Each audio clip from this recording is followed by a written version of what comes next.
Welcome to Alchemy Uncensored, a podcast presented by Alchemy Search, a team of professional financial and tax recruiters. Our podcast is dedicated to providing valuable insights into the financial and tax sector of the UAE by discussing the challenges and opportunities faced by employers and job seekers. Alchemy Uncensored is the perfect podcast for those looking to gain a competitive edge in the finance, accounting and tax industry of the UAE. Stay informed on the latest job market trends, developments and conversations to stay ahead of the game. Tune into our podcast to be part of this insightful conversation. Hi everyone, I'm Conor McHugh, founder of Alchemy Search. And I'm joined today by Dinesh Jangid, who is the first ever Global Council member of the ACCA, with over 20 years of experience in the consulting and insurance space, serving clients across India, Middle East, Far East, and the UK.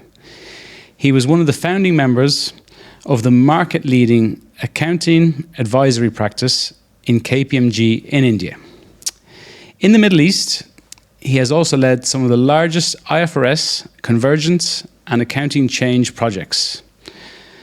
Most recently, before joining Unicus, Dinesh led the Audit Innovation Centre at KPMG in India, focusing on developing tools for external audits as well as implementation of data analytics-driven audit approaches.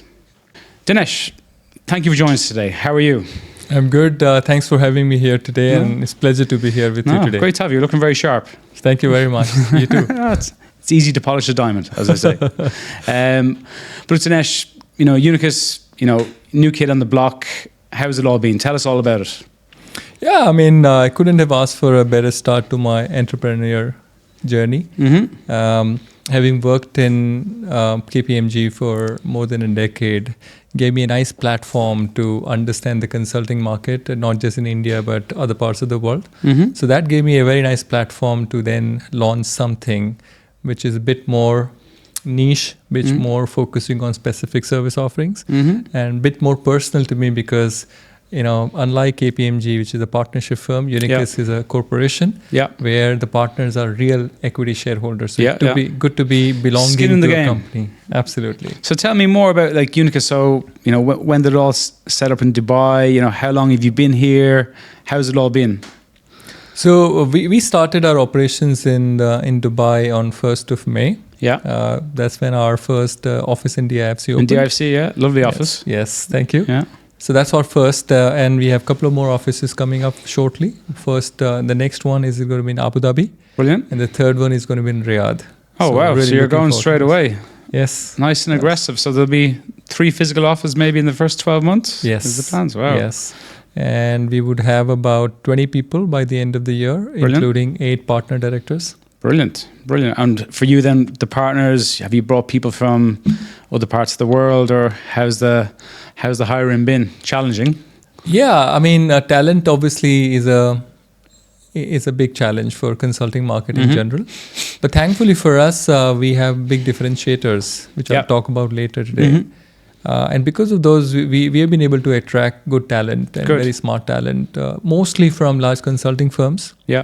Mostly Big Four. On the ESG side, we have been able to also get a very high profile leader from industry as well. Brilliant. And then for you personally, as you said, being Mr. KPMG for so long, effectively, coming into Unicus, what was the big driver? Just a new challenge, something exciting. Obviously, Unicus has, money behind it. There's, all those things is all added up together to make the move. Yeah, firstly, I always love new challenges. And if you look at my career, I've always tried to do something different. Mm-hmm. Whether it is, I was the employee number 1 in KPMG's accounting advisory services in India. Yeah. When I joined KPMG, there was no accounting advisory industry in India. So that was the first for me. Number 1. Absolutely. Big population in India, so you're well ahead of the rest then. Absolutely. So that and then if you look at over a period of time, I've done lots of different things. The the partner that I was reporting to, Jamil, he became the global head of accounting advisory for KPMG. Yeah. And incidentally, he is also the co-founder of Unicus. So I've been working with him over a period of time. Okay. So when he was the head of accounting advisory for KPMG, I was running the PMO.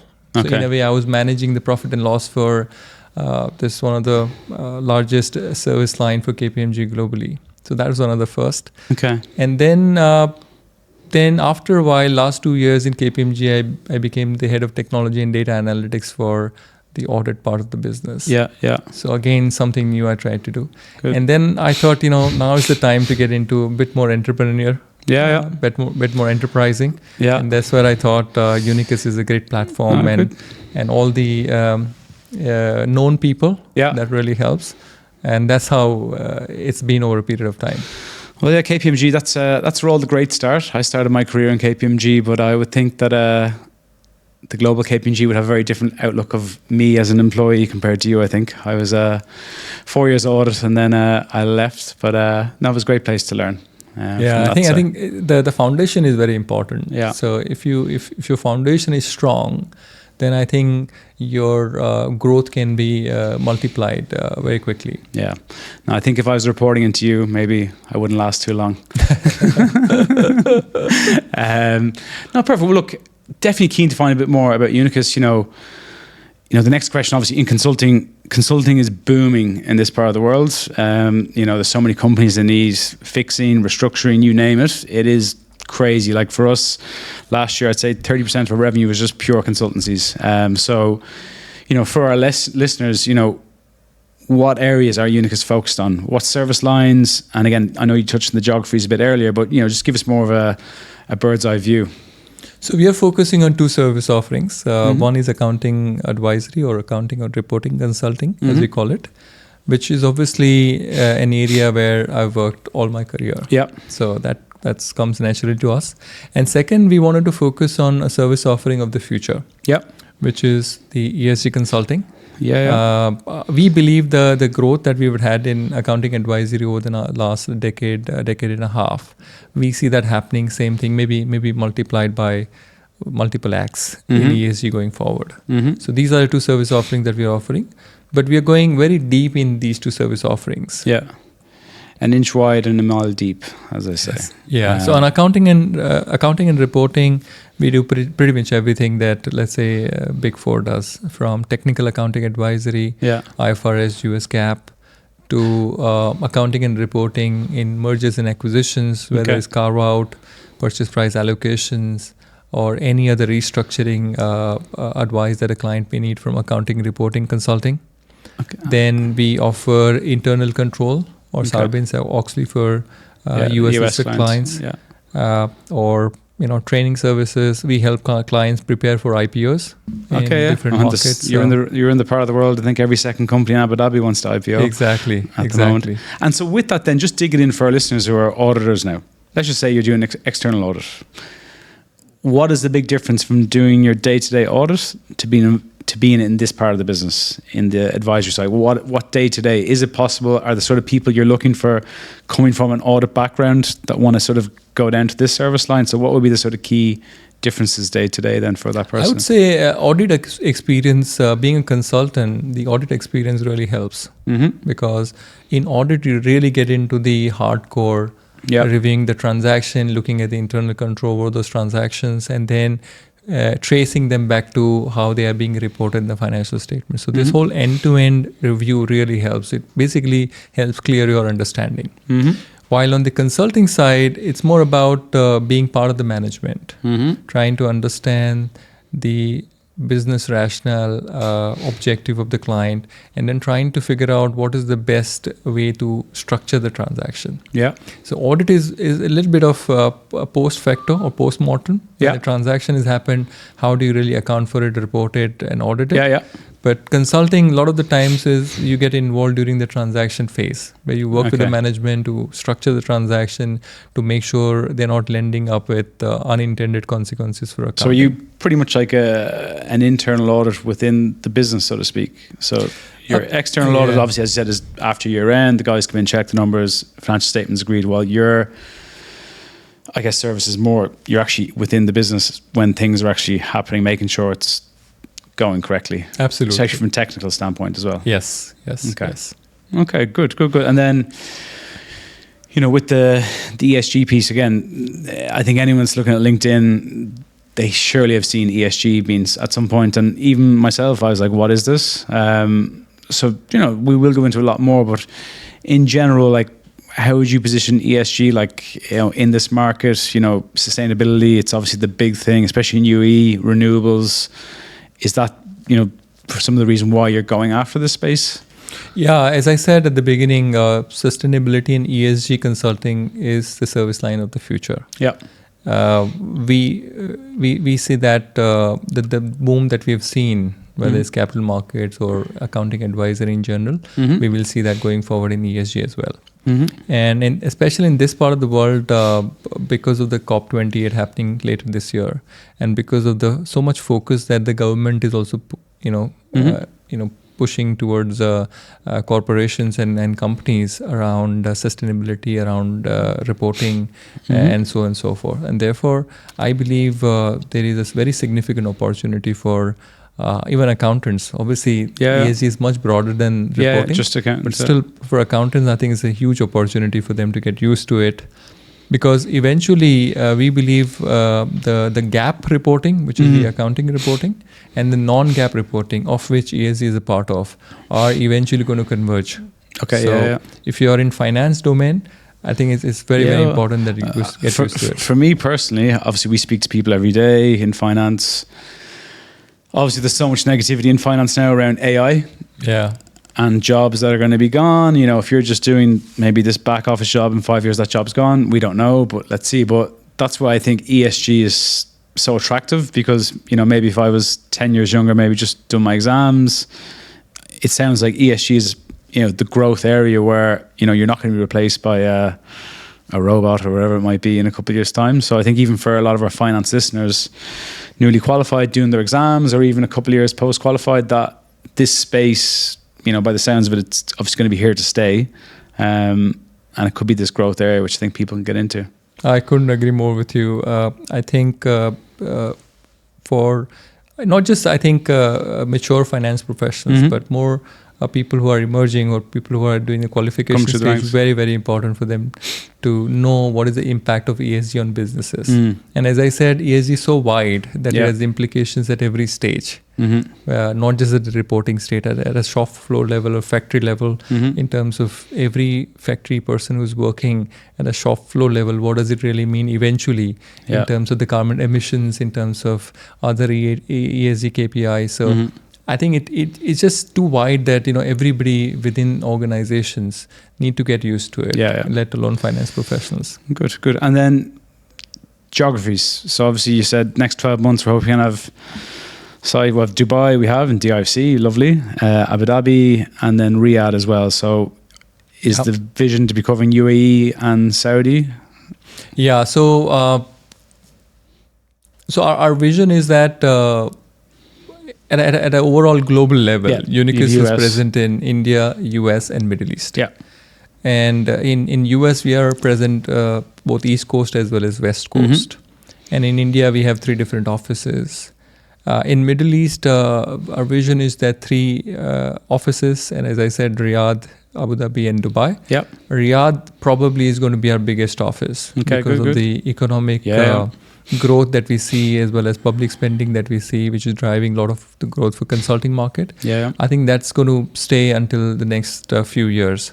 Good. And therefore, we see our largest office in terms of number of people is going to be Riyadh, and possibly that's going to be our regional office. Yeah. But as I said, at the end of the year, we're looking at about 20 people.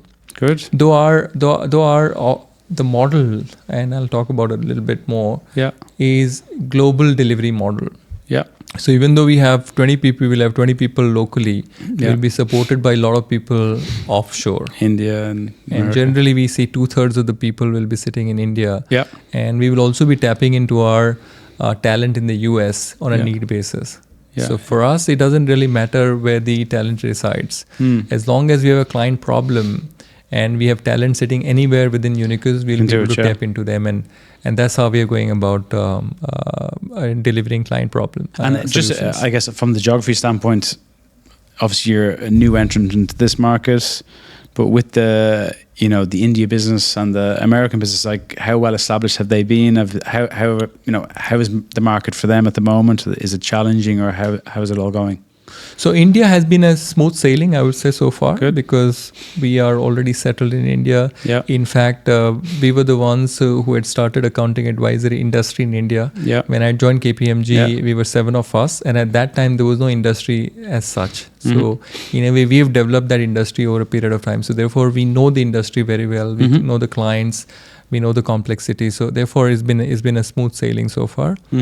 Middle East also, because of my role in KPMG, I led a lot of the client projects in this part of the world. Yeah. So again, that's not been too difficult. Obviously, we need to obviously ramp up very fast, but otherwise, so far so good on around Middle East as well. Good. US is one market where we need to really penetrate strongly, and thankfully we've been able to acquire and get senior talent from large consulting firms like KPMG and Ernst & Young, and therefore on the basis of those acquisitions and some of the relationships Jamil and Sandeep, our co-founders, have, I think we've had a great start. Good. But we would like the momentum to continue in the future. Keep going. Okay, perfect. Well, yeah, I guess the next question I'd have is more around the consultancies.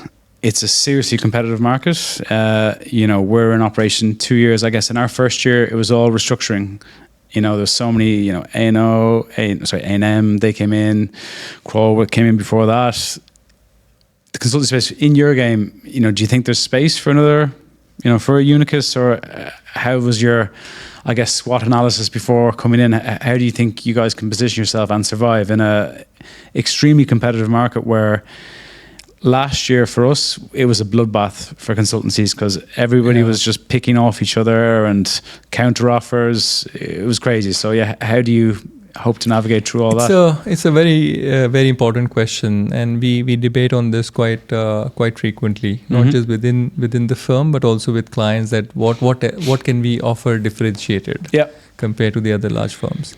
And the way we are able to differentiate ourselves is, first is technology. Yeah, I think that's an area where we are focusing really, really strongly. Just as an example, we acquired a technology platform for ESG reporting in the US. And now we are trying to, embed that into our service offering to give end-to-end solution to our clients, not just, opinion or advice, but implementation and also enabling by technology. Okay. Similarly, on accounting and reporting side, we are trying to develop tools and solutions which we can offer to our clients. So that's one area. Second is the global delivery model that I talked about. Yeah. As I said, it doesn't matter to us. We are just one company. We are not, fragmented practices owned by different partners. We are just one company, so it doesn't really matter where the client resides. As long as we have talent that can solve client problems, the geography boundaries don't really matter to us. That's the second one. Yeah. The third one is is basically the audit conflict. Yeah. We have initially decided we are not going to be doing an audit or attestation. So for us, if a client has a problem, we'll be able to help clients end to end. Yeah, without any conflicts. The rotation model of that was exactly. Yeah. Good. Okay. Good. And then the big question that I guess I'd have, and I'm sure potential clients, like, what sort of demand drivers are for this, for this work? Like, who do you anticipate most of your work will come from? Will it be SMEs? Will it be a mix of everyone? But what are the pain points that maybe a CFO or someone is seeing right now where they're right, give Dinesh a call there? Yeah, so I think it depends. There are different drivers for different service offerings as well as maturity of a company. So if there's a mature company and if they are doing mergers and acquisitions, certainly they will need help from us. We see a very, very active market for mergers and acquisitions in the Middle East. And we are already working on a few engagements where, let's say, a listed client has acquired another company. So you need to go through the entire purchase price allocation process.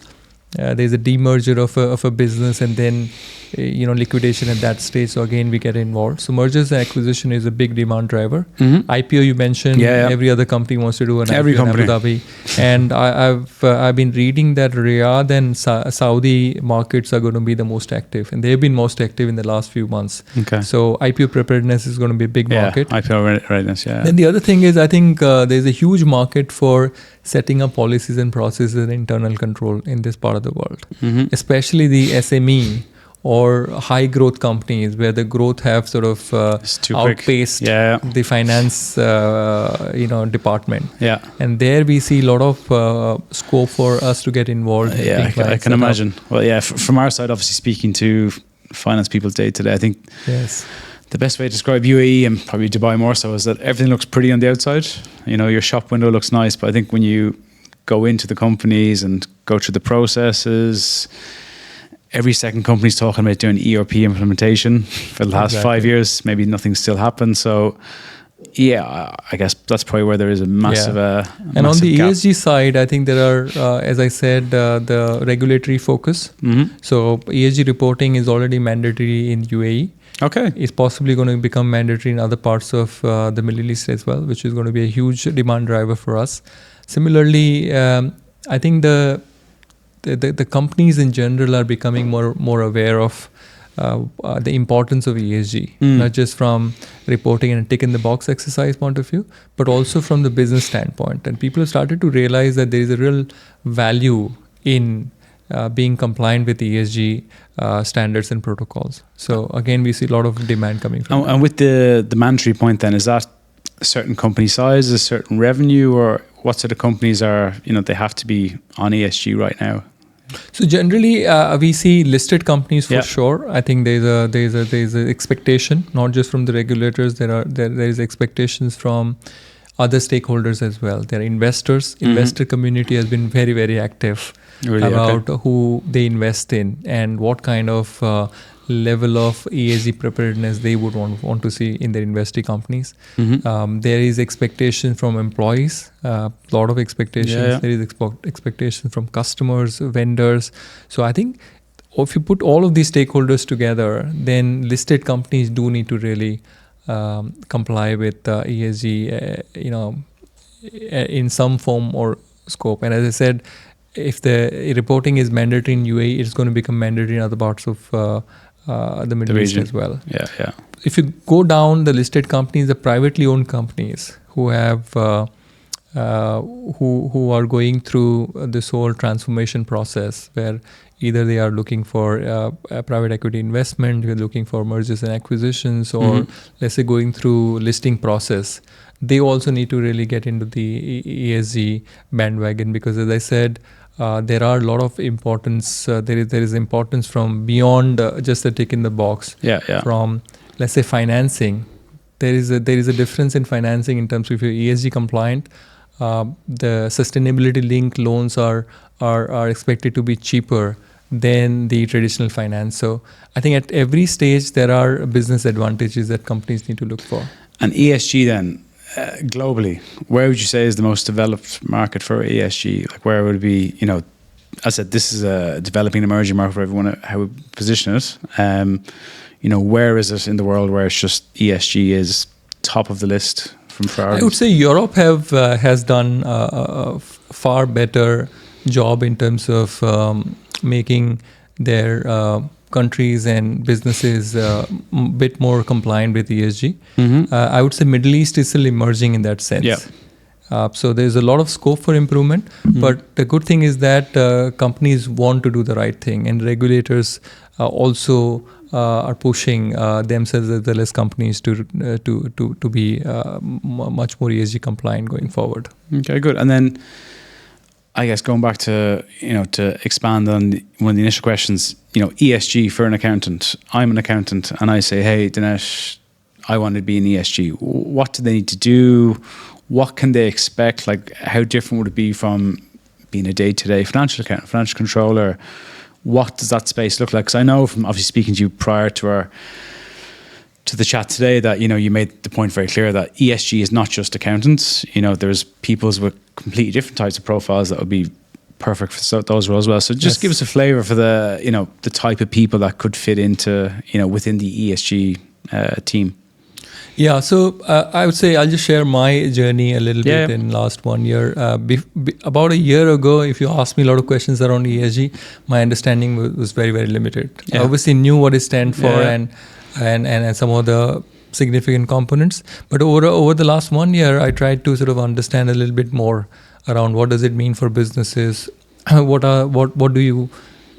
does E, S, and G all stand for? What are the components of these? What are the standards that are relevant? Because one of the problems with ESG is there are multiple standards and variation within them. So to understand just the basics of those has been a fair bit of challenge, I would say. So if a new finance professional want to understand this space a little bit, I would say this is the right time. There are a lot of good documents and research papers out there which you should be reading. For example, the SEC paper on ESG for US is quite a nice document to read. Plus the new standards that have been issued S1 and S2 by ISSB. I would recommend the finance professionals to read and understand what do they really mean and how they have any implications on their businesses.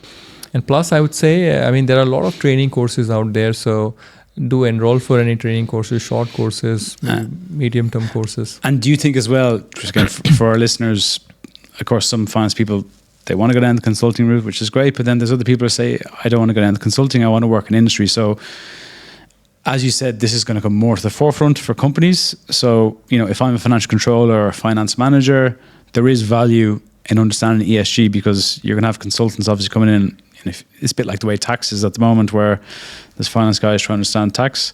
Some do, some don't. But do you think there is scope for industry professionals as well to be getting up to speed in the space because it's going to add their value? Because let's just say they're in a job now and in a couple of years' time there's another job, and one of the questions is, what do you know about ESG? Because we report and we have to, we have quite a big space. No, I totally agree. And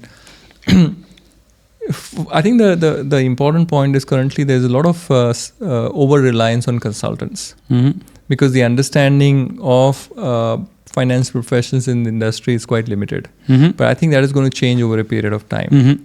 And if you're a controller or a chief accounting officer, it's very important that you start understanding and taking interest in what is being done by consultants. If you have consultants working on ESG strategy or action plan or reporting and so on and so forth.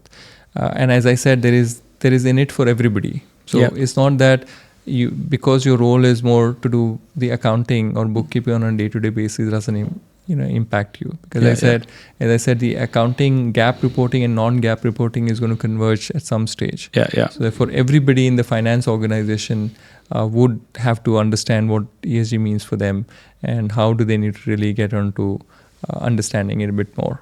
Okay, so read, go online training, keep an eye out, obviously connect with you guys, see what's happening from that side. But I think the other thing I did obviously notice that, you guys are called Unicus Consultech.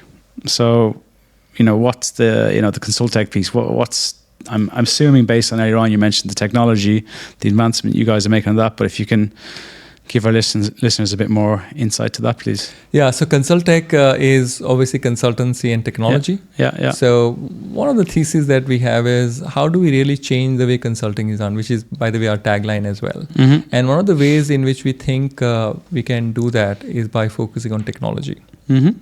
And I gave you an example of the technology platform that we acquired on ESG. On accounting and reporting side also, we are working on quite a few very innovative solutions driven by AI, ML, Chat GPT, for example, or GPT. And those are the things I think they will have transformative impact on the finance. Even if you look at the largest of the companies, they would tell you there are many areas where manual processes are still cumbersome. A lot of manual efforts really go into preparing very, very complex Excel sheets. And people spend huge amount of time updating it every reporting period, every now and then. So we believe some of these processes need to be automated and will get automated over a period of time. And how we help companies not just provide consultancy or advice, but also help them solve the problem using technology. Embed the tech. Absolutely, that's going to be a transformative impact. And because we are never going to be doing audits or attestation, we have no conflict in lending our technology to our clients. Yeah. So I think that's going to be very, very important for us and for the industry going forward. You'll have no lawyers chasing you in a couple of years if there was a wrong signature. Yes, absolutely. At the bottom line. Okay, so I think we're pretty comfortable with what's happening, but the one point I want to delve into a little bit more is the AI space. Yeah. It seems to be the hot topic definitely the last couple of months, especially with ChatGPT. Everything's panicking. What jobs are going to be gone? What jobs are going to be left? So, by the sounds of it, you guys are quite aggressively investing in AI, to make, I guess, not business easier, but, to embed yourself there. But how do you see it then for accountants? Do you think it's going to get rid of 30% of a workforce, or do you think it's more of a case they need to embrace it? It's actually going to free people up to do more interesting stuff within the job. But how would you see it? And then I guess the question after that would be, what skills do you think people should be trying to focus on?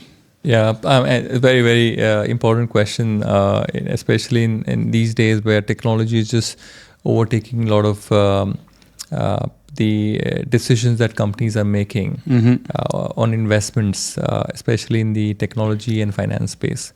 So I would say there is a need for automation in every level, whether it's large listed companies or emerging companies. And I wouldn't say that technology will eventually replace every finance jobs. But as you said, I think it'll be a bit of both, where some of the manual redundant processes will obviously get completely automated, while the human intervention will always going to be required. Yeah, more around aspects around where there is a judgment required, where there is understanding of the business or business skills that are required. So I would say accounting professionals or finance professionals will need to possibly become a little more business advisor type of a role than just looking at transaction and doing post-facto accounting. I think they will have to basically get into more business aspect, becoming business advisor, doing a lot of analytics. Exactly. And analytics will play a big role. You would have data, which is driven by automation and digital. But how do you analyze the data? How do you make sure the decisions that you take are driven by data and the analytics that you do? So I think that is going to be, I think, a lot more of a role going forward for accountants and finance professionals than doing just the mundane, updating spreadsheet and cash providing bank, the data. All the good stuff. Yeah, no, again, my view would be, and I think the only concern, I think, for the next generation is because people interaction, work from home, they're going to be a lot more introverted.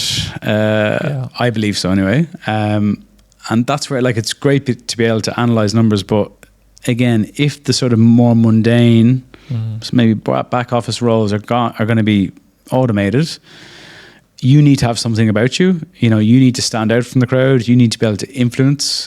And I think that's probably the big thing I can see down the line, which is going to be an issue for Gen Z or whatever these next generation are going to be, because the big thing we always see is people, I want to work remote.